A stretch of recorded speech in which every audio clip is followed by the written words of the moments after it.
going to begin our remarks then with Dian Harrison, who's going to talk a little bit about the Uganda model. Good afternoon.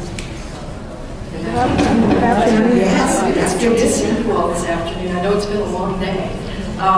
Let me start by saying that I was asked to do this. I'm just going to pitch in for our sister in Uganda, Dian Harrison, who is now, well, she was a member of parliament when we first met her in 2000 and now works for the president's office, I believe. So I'm really pleased that I'm able to do this. And I have to say that I'm thrilled that I've met several sisters from Uganda. If you're from Uganda, stand, because I want to stand up.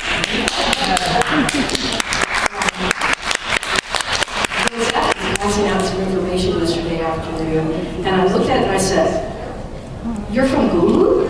And she said, "Well, we have an office in Kampala and we have an office in Gulu." I said, "I've been to Gulu." And she looked at me like, "Really?" So we've become fast friends, and I hope that we'll be able to continue our partnership moving forward. So I'm pleased that you're here. And if I say something that's incorrect, my sisters, please feel free to jump in. The Women's Intercultural Network, we call it WIN, is an international NGO consultative to the United Nations based in San Francisco, California. One of our purposes is to link women and girls across cultures, both locally and globally, for the purpose of collective action on common, critical concerns, especially as it relates to women and girls.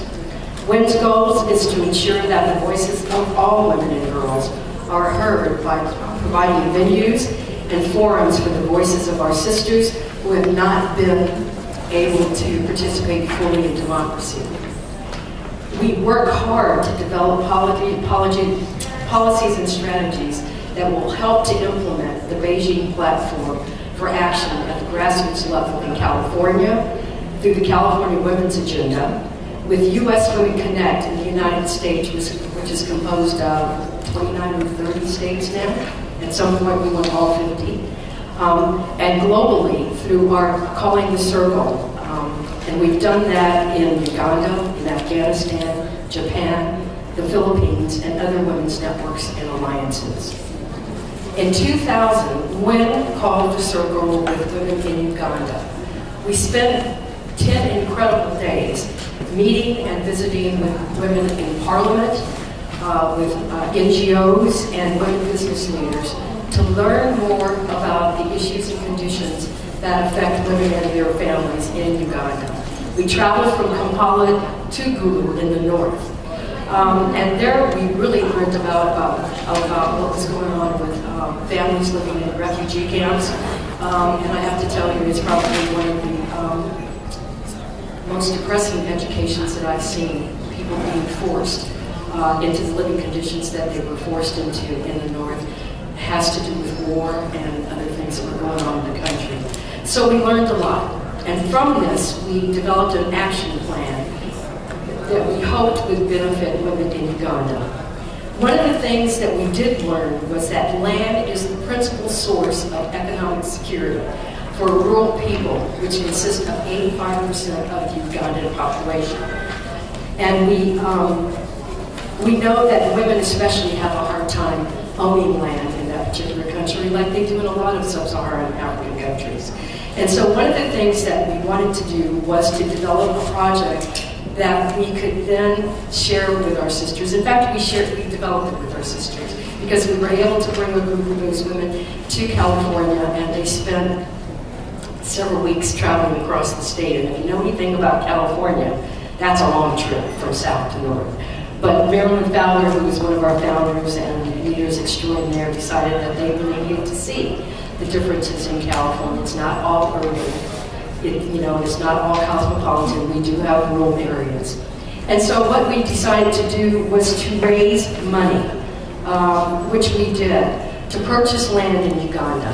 And our goal was to not only purchase the land, but give that land to women. And we decided that the women that we wanted to benefit from that land were women that were living in domestic violence situations or had been put out of their homes because of HIV and AIDS. And so our goals, 3 goals that we had, was to identify homeless Ugandan women, to have land ownership.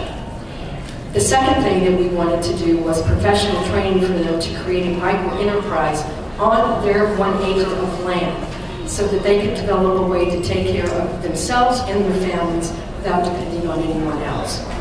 We also decided that we wanted to work with our sisters in Uganda to develop training programs for political advocacy, and I have to tell you that I probably learned more from them about political advocacy than we were able to teach them, because they know what to do. We were able, for $17,000, able to purchase 50 acres of land, which went to 50 individual women, and there are 73 acres still left that we hope that a group of women in Uganda can use to develop other private micro-enterprises and to help other women in a situation where they may need.